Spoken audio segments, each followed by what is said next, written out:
بسم اللہ الرحمن الرحیم۔ السلام علیکم۔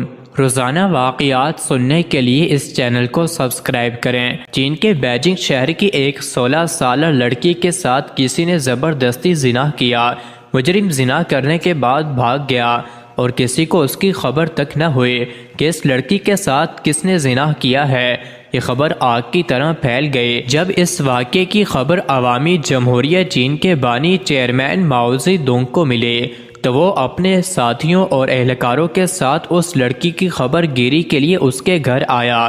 چیئرمین ماؤ نے لڑکی کو پیار دیتے ہوئے کہا کہ بیٹی فکر مت کرو، میں آپ کو انصاف ضرور دلاؤں گا۔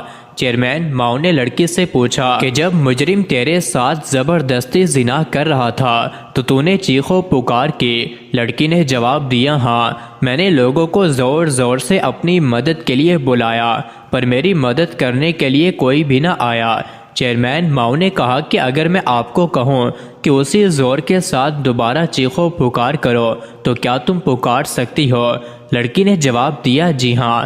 چیئرمین ماؤ نے اپنے اہلکاروں کو آدھا کلومیٹر کے فاصلے پر کھڑا ہونے کا حکم دیا۔ اس کے حکم کی تعمیل کی گئی۔ جب اہلکار آدھے کلومیٹر کے فاصلے پر جا کھڑے ہو گئے تو لڑکی کو حکم دیا گیا کہ اسی آواز کے ساتھ چیخو۔ لڑکی نے زور زور سے چیخنا شروع کر دیا۔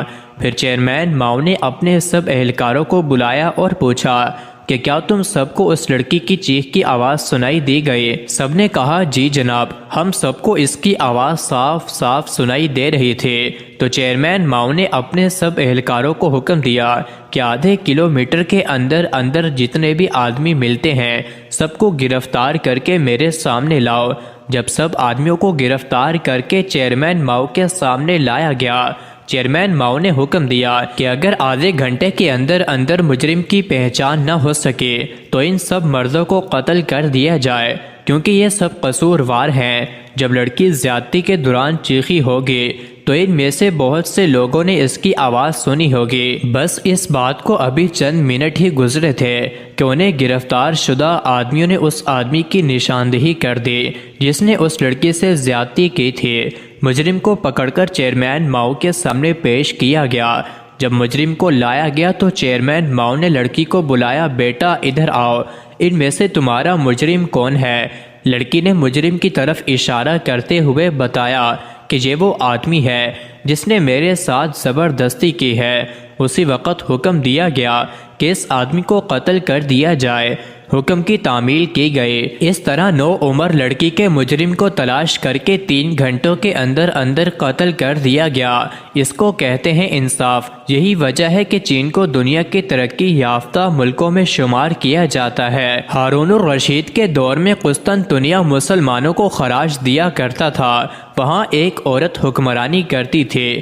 رومیوں نے اسے معزول کر کے تیسوفور کو حکمران بنا لیا۔ اس نے ہارون الرشید کو لکھا، ملکہ اپنی خلقی کمزوری اور ضعف عقلی کی بنا پر تمہیں خراج ادا کرتی تھی، لہٰذا میرا خط ملتے ہی وہ ساری رقم واپس کر دو ورنہ تمہارا فیصلہ تلوار کرے گی۔ یہ خط پڑھ کر ہارون الرشید غضب میں آ گیا اور اسی خط کی پشت پر یہ جواب لکھ کر بھیج دیا، امیر المومنین ہارون الرشید کی طرف سے رومی کتے کے نام، ایک کافر ماں کی اولاد، میں نے تیرا خط پڑھ لیا ہے۔ اس کا جواب سننے کے بجائے عنقریب تو اپنی آنکھوں سے دیکھے گا۔ یہ جواب بھیج کر اسی وقت لشکر کو کوچ کا حکم دے دیا۔ گسمان کا رن پڑا، نیسوفور کو شکست ہوئی اور اسے مجبوراً خراج دے کر صلح کرنا پڑی۔ مزید ایسے ہی ویڈیوز کے لیے چینل کو ضرور سبسکرائب کریں۔